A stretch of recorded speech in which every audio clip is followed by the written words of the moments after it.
Welcome back.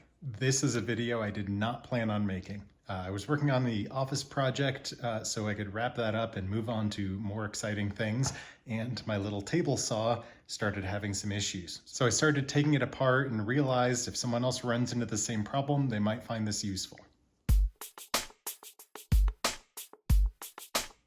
So this is an old Sears Craftsman 10-inch table saw.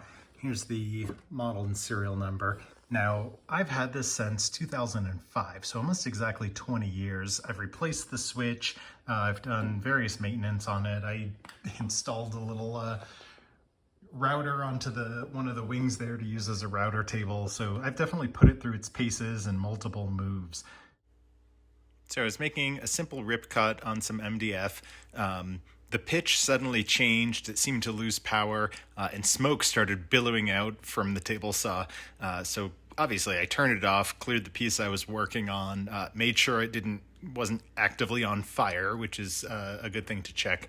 And the smell, I absolutely cannot describe to you how bad that smell was. I turned on the vent fan and I couldn't go back into the garage for a while. So I'm not a woodworker. In my mind, it doesn't make sense to upgrade to a newer, better table saw. So I'm going to dig into it and see what I can figure out, if this is something easily fixable or if it's worth just kind of tossing this one and moving on to something better. So I went ahead and took it apart. I'm thinking maybe a bearing is burned up or the motor's completely shot at this point. Took everything apart. And first thing I did was I looked at the bearings in this gearbox. I mean, the bearing grease was kind of a little burned, but things are spinning okay, so probably not that being the culprit. There's a little spindle bearing down inside there as well. This was spinning okay once I got it separated from the motor, but this plastic cowling, whatever you want to call it, is melted. So just kind of over the years, that is probably shot. I'm probably won't find a replacement for that, so I'll see if I can run without it. However, if you look at this bearing on the back here, that thing is absolutely toast. It's seized. I can't spin it with my hands. So there's the problem. So I found online, I think it's like 12 bucks, you can get a bearing rebuild kit for these old Sears motors. So we're gonna get that, see if I can replace these bearings and go from there. Yeah, this other one here on the front, spinning okay. A little bit of a little resistance, but not enough to cause what I was seeing there. So one thing I did not have, if you see with the little fan here, I can't really get behind this bearing to pull it off. I've got some larger things used for automotive suspension parts, but I wasn't able, none of those teeth could get around here. So I'm hoping I got this bearing puller. I'm kind of surprised I didn't already have one, but I guess I haven't done this too much in the past. So I'm hoping that these little jaws are enough to get behind that and clear. That's looking promising. There are a few things better than having the right tool for the job. Look at that, it fits right underneath the bearing. All right, I'm gonna go ahead and crank this down, see if I can pull this bearing off. All right, the front bearing came off pretty easily. This back one, I don't know if it's because of the heating of the metal or what, but it was seized on there pretty good. Finally used a clamp just to keep the jaws from expanding back out again, and forced it off. Once it started moving and broke that seal, whatever seal it had, it was did pretty well, but you can tell it's just heat affected, completely seized, and I cannot describe the smell coming off of this. It is incredible. Okay, I've had an ill-advised amount of coffee. The new bearing kit has finally arrived. You can see RM871, RM871. So yeah, I'm gonna open this up and it should come, I'm maybe gonna open this up, what the heck. It should come with new brushes, new bearings. So I'll go ahead and yeah, take a look at these, measure them up just to make sure we're dealing with the right things. I suspect we are, but always good before we put it back together. Get just a quick measurement on things. This comes with, yeah, there's the little needle bearing that slips down in there. I'll figure out how to get that out. So yeah, all 4 bearings and new brushes. So another tool I don't have is one of those ring pullers for this. See that little keyway? I figured, oh, I'll just grab a pick, put it in there, grab another pick and expand it. Should be able to pop it off. I've done stuff like that before. Until the pick slips and pokes me, and I'm sitting here going, wait, where's this red coming from? It did not feel good. Look what I found. My little actual, well, focus, needle nose pliers. I was able to get onto that little ring, slip it right off. Ridiculous. Okay, used my new gear puller, bearing puller. I've got the gear off, the little keyway, spacing ring, and the big bearing, everything off of this shaft here. This big bearing here, it spins, but it's, I think I said before, it's got some friction and some spots that are a little rough. I don't know if you can see this. I've talked about MDF before and how it makes saw powder. You can see, even inside here, that little saw powder has probably worked its way inside the bearing. So even if this wasn't the bearing that failed, it's a matter of time before it works its way in and actually does some real damage, and we'd be doing this anyway down the road. So I don't have a shop press, but I do have a table or a bench vise and a variety of sockets. So being careful to press on the right areas here. I'm just going to try to press this bearing in place, making sure I remember to have the plate on there before I do. All right, I got the big main bearing on there. Gonna rinse and repeat, do the same thing with the gear, just making sure that I've got that keyway in there, and I'll go ahead and press it on in the vise. Okay, I've got all of the gear back on, the bearing, the spacer, everything's intact, ready to go back in. There is a little needle bearing down in there, and I've been trying to figure out how the heck I'm going to get that out.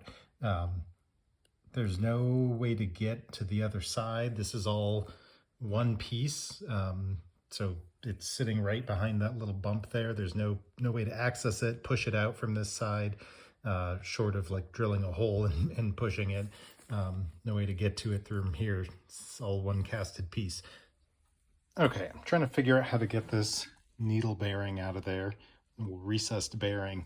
I naturally went to YouTube to see how other people were handling this. There's something called a bearing puller, or a recessed bearing puller. I've never needed one in the past. This is the first time I've ever run into this. What are the odds? I'm gonna have to replace this again anytime soon or something like it. But I did see something else interesting. Someone took a bolt of the right size, pushed it in, actually packed the hole with bread first, pushed the bolt in, and just kind of the hydraulic, bread hydraulics, wound up pushing the bearing out. I thought that was too cool not to try. I'm going to go see if there's some bread in the house. Okay, my wife said that I couldn't use her bread, so I'm going to try it with grease instead. So I have a drill bit that was almost the right size. One's around with masking tape, brought it to essentially a slip fit in there. So yeah, you can hear it kind of wanting to go in. Oh, and now that I'm trying to spin this, maybe that bearing does have problems. It's probably a good thing we're doing this. So what I'm going to do is I'm going to pack that hole with grease, slip the bearing inside of there, and then I just grabbed a scrap piece of wood with the right size hole. I'm going to do this and tap on it with a hammer, see if that starts forcing it out.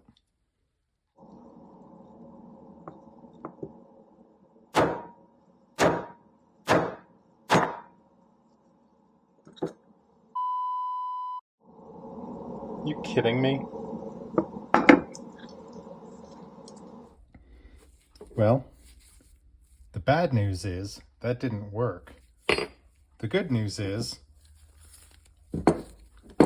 it punched straight through the casting and gave me perfect access to this bearing. I'm I don't know if I'm angry or happy about this. Yeah, it punched out a perfect little hole in the back of the casting. Lovely. So I guess now I push the bearing out from this direction and slide the new one in.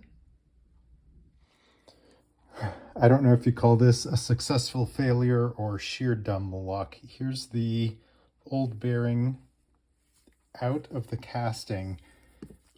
There's that hole that I have now created, and if you look down in there, if it'll focus, it created a perfect little shoulder.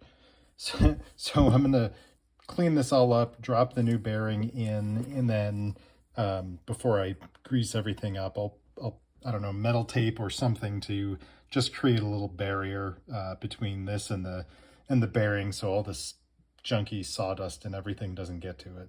Amazing. So I got to show you this. This is where that one fried bearing was. So I was just cleaning up around before I installed the new one, and I just took my little pick and started going in this little crevice. Look at all this MDF dust that's coming out, and it's just kind of burned in there. Yeah, it's no wonder we had a problem with this. Holy cow. Okay, got everything cleaned up. Yeah, as I mentioned, I just kind of used compressed air, got in all of the little crevices, and then I think this is the stator, if I recall. Even in between here, just kind of blew out. Tons of sawdust came out of there, which is great. Took a little Scotch-Brite and just cleaned up where the brushes contact here. Got the new bearings on. The housing should be outside drying. I'll grab that, put the little needle bearing in, make sure everything's nice and clean, pack it with grease, and just really start reassembling. While I was at it, I took compressed air and cleaned out the just everything in the upper part. This is probably the cleanest this has been since the first time I used it, so that's pretty exciting.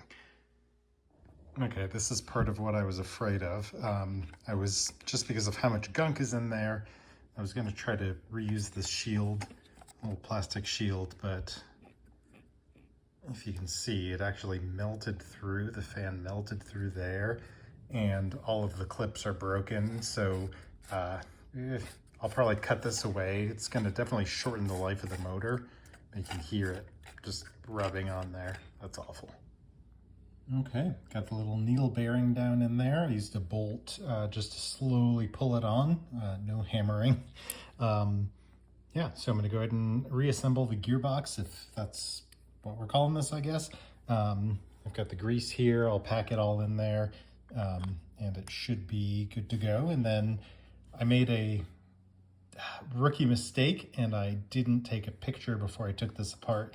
This gearbox will go on the front of the motor one of two ways, and I don't remember which, so I got to figure that out.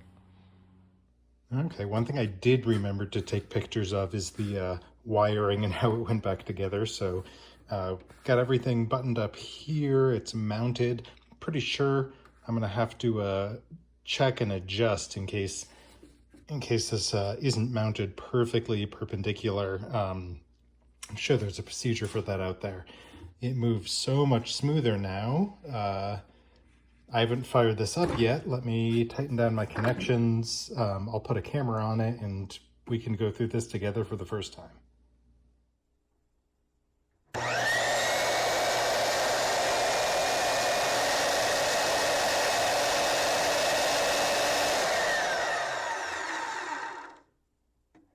Okay, that seems to work.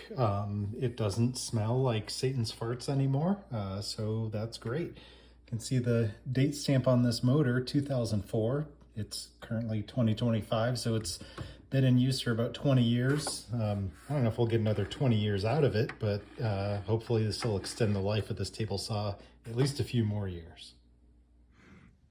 After all that work and remounting the motor, one of the things I wanted to make sure was that my blade was running true, parallel to the tracks, perfectly perpendicular, everything squared away. And I so rarely get to use my dial indicator, so I'm pretty excited to whip it out. One of the things that I was noticing was just kind of I was getting some interesting readings, and then let's get it zeroed. One of the things that I did was I had just one elbow leaning against the edge of the table like this as I was spinning it, and that deflected the blade from where this is measuring on the table 4/1000ths of an inch. So I was kind of blown away by that. So I'm sitting over here chasing measurements and realizing that it's a little pointless. So I'm going to get it kind of averaged. Yeah, look at this. Just a slight lean, 5/1000ths of an inch. Let go, back to 0. So press on different parts of the table. Oh, that deflects it backwards. I think this thing is just not very sturdy, which you wouldn't expect it from an old, inexpensive 20-year-old table saw. Anyway, I'm going to get it trued up enough, make sure that my blade is at least square to the table, and call it good. We'll do some test cuts and make sure everything works out well. All right, I think I have a functioning table saw again. No bad smells, no smoke. I did some slow rip cuts along some scrap wood, nice and straight, and you can tell no burning of the wood, which would be a pretty big indicator of something we're out of whack. Yeah, I'm pretty happy. All right, if you're still with me, thank you so much for watching. I'm really happy to have a functioning table saw again. I can keep pressing forward on those office projects.